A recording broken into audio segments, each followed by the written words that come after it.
Hey friends, it's Nick. The bird calls that you hear in the videos preceding this one are from a bird called the brown hermit thrush. And I first discovered this when I moved to Portland, I think around 2018, and I started exploring around Oregon and Washington. And I would go like deep into the forest and I would hear this beautiful, whimsical, and ethereal sound. And I didn't know it was a bird at first until I later looked it up. But I would make these field recordings. I think I have like 15 of them saved in my phone. They're like my favorite bird. And eventually I sent one of these recordings and told my mom about it. And, you know, one day she just sent me this book called The Sacred Song of the Hermit Thrush. And I think it's a lovely story, and I just wanted to read it to you and share it with you, and at the end I'll share some of the recordings of this bird that I've made out in the field. So enjoy. Sacred Song of the Hermit Thrush. Long ago the birds had no songs, only man could sing, and every morning man would greet the rising sun with a song. The birds, as they were flying by, would often stop and listen to the beautiful song of man. In their hearts they wished that they could sing too. One day, the good spirit visited the earth. The good spirit walked over the earth, inspecting the various things he had created. As he walked through the forest, he noticed that there was a great silence. Something seemed to be missing. As the good spirit pondered, the sun sank behind the western hills from the direction of the river, where there was an Indian village. There sounded the deep, rich tones of an Indian drum, followed by the sacred chanting of the sunset song. The good spirit listened. The song was pleasing to the ears of the good spirit. The good spirit looked around. He noticed that the birds were also listening to the singing. "That is what is missing," said the good spirit. "Birds should also have songs."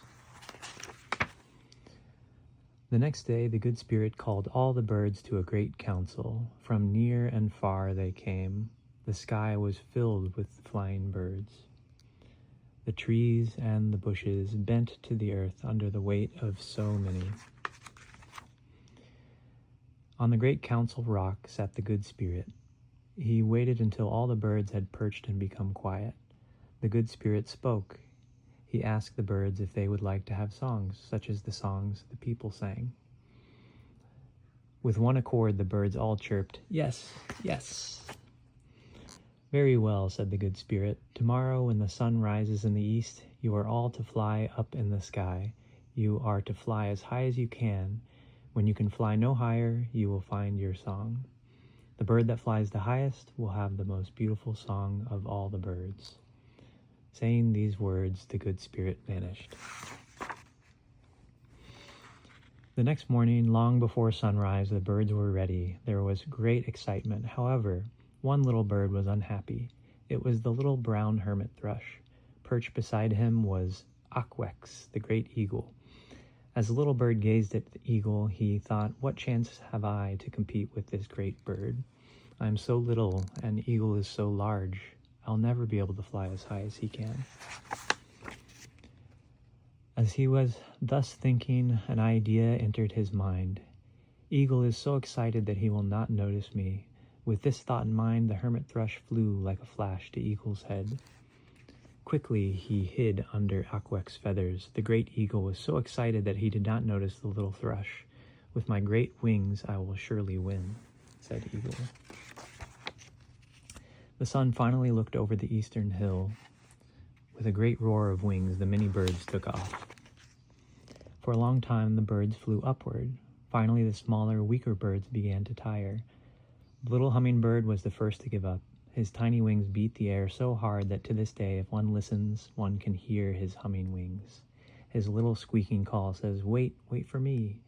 It is a very plain song. The fat cowbird was the next to give up. As he floated down, he listened and heard his song, a very common song. Other birds weakened, and while flying eastward, listened and learned their songs. At last, the sun was at the end of the earth. The night sky began to darken the earth.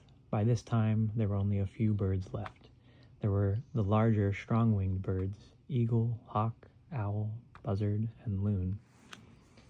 All night the birds flew up, ever up.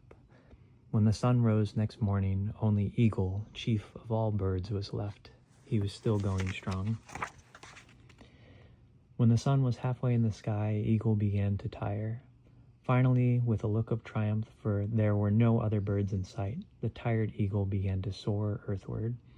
The little thrush, riding under the feathers of the great eagle, had been asleep all of this time. When Eagle started back to the earth, little thrush awoke. He hopped off Eagle's head and began to fly upward. Eagle saw him go and glared at him with anger, but Eagle was powerless to stop him, as he was completely exhausted. Little thrush flew up and up. He soon came to a hole in the sky. He found himself in a beautiful country. As he entered the spirit world, he heard a beautiful song. He stayed in heaven for a while, listening to this song. When he had learned it completely, Hermit Thrush left the land of happy spirits and flew back to earth. Hermit Thrush could hardly wait to reach the earth. He was anxious to show off his beautiful song. As Thrush neared the earth, he glanced down at the council rock. There sat the birds on the council rock. Glaring up at him was Aquex the eagle. All of the birds were silent as they waited for Thrush to light on the council ground. Suddenly, the feeling of glory left the little Thrush, and he felt ashamed. He knew he had cheated to get his beautiful song.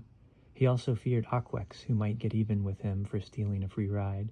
He flew in silence into the deep woods.